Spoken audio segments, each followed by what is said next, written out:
നമസ്കാരം. കലിക പ്ലസിലേക്ക് സ്വാഗതം. കൊല്ലത്ത് വെച്ച് മാർച്ച് 6, 7, 8, 9 തീയതികളിൽ നടക്കുന്ന CPIM സംസ്ഥാന സമ്മേളനത്തിന്റെ മുന്നോടിയായുള്ള Kadakkal area seminar Kadakkal bus stand മൈതാനിയിൽ വെച്ച് നടന്നു.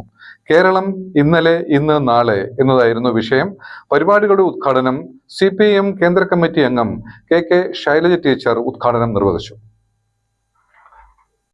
മാനിഫെസ്റ്റോയിൽ പറയുന്നത് ഭൂമിയിൽ പട്ടിണി കിടന്നൊരു മനുഷ്യൻ മരിക്കാൻ പാടില്ല. അവർക്കെല്ലാം ആഹാരം ഉണ്ടാക്കി ആ ആഹാരം വിതരണം ചെയ്യണം, അവർക്ക് കൊടുക്കണം കഴിക്കാൻ. ഈ പറയുന്നത് യേശു പറഞ്ഞതിന് എതിരാവില്ലല്ലോ. സ്ത്രീകളും പുരുഷന്മാരും എല്ലാം സമന്മാരാണ് എന്ന് കമ്മ്യൂണിസ്റ്റ് ആശയഗതി സൂചിപ്പിക്കുന്നു. സ്ത്രീകളെ ഇകഴ്ത്തരുത്.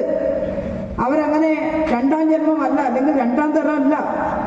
ഈ സമൂഹത്തിൽ സ്ത്രീകളും പുരുഷന്മാരും തുല്യരാണ്. യേശുവിൻ്റെ അടുത്ത് മഗ്ദലനായ മറിയം വല്ലാത്ത ബേജാറോടെ ഓടി വന്ന് പറഞ്ഞില്ലേ, നാഥ എന്നെ കല്ലെറിഞ്ഞു കൊല്ലാൻ വരുന്നു, രക്ഷിക്കണം. നാളെ ആരാണ് നിന്നെ കല്ലെറിയുന്നത്? ഒരു കൂട്ടം ആളുകളുടെ അടുത്തെത്തി പോയി കല്ലുമായിട്ട്. കാര്യമാണെങ്കിൽ ഒരു സ്ത്രീ മാത്രമല്ലല്ലോ, പുരുഷനും ഉണ്ടാവില്ല അതിൻ്റെ കൂടെ, അല്ലേ? അതിന് ശിക്ഷയില്ല. ആ സ്ത്രീയെ കല്ലെറിഞ്ഞു കൊല്ലുകയാണ്. നീ ഭയക്കേണ്ടതില്ല, അവിടെ ഇരിക്കുന്നു പറഞ്ഞു. ആളുകളുടെ അടുത്തെത്തിയപ്പോൾ യേശു പറഞ്ഞു, കല്ലെറിഞ്ഞു കൊല്ലാം, പക്ഷേ നിങ്ങളിൽ പാപം ചെയ്യാത്തവൻ കല്ലെറിയുക.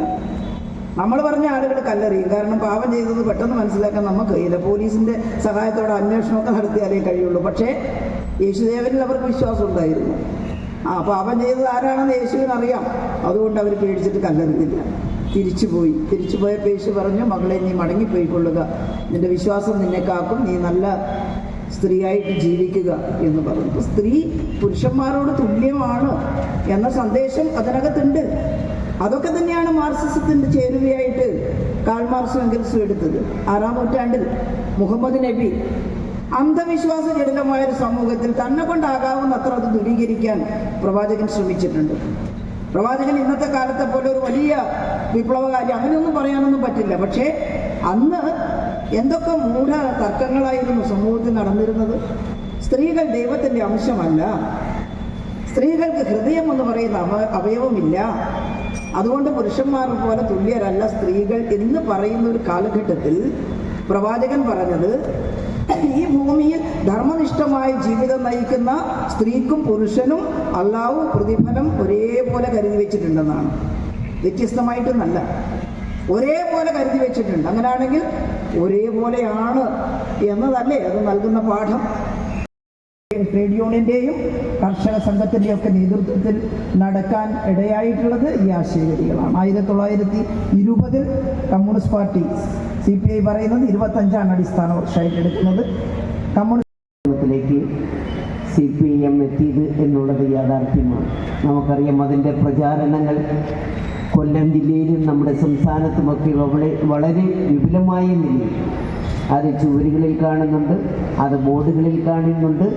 വ്യത്യസ്തങ്ങളായിട്ടുള്ള സെമിനാറിലും മറ്റു പരിപാടികളിലും കായിക രംഗങ്ങളിലുമൊക്കെ നമുക്കിന്ന് അത് കാണുവാൻ സാധിക്കുന്നു എന്നുള്ളതാണ്.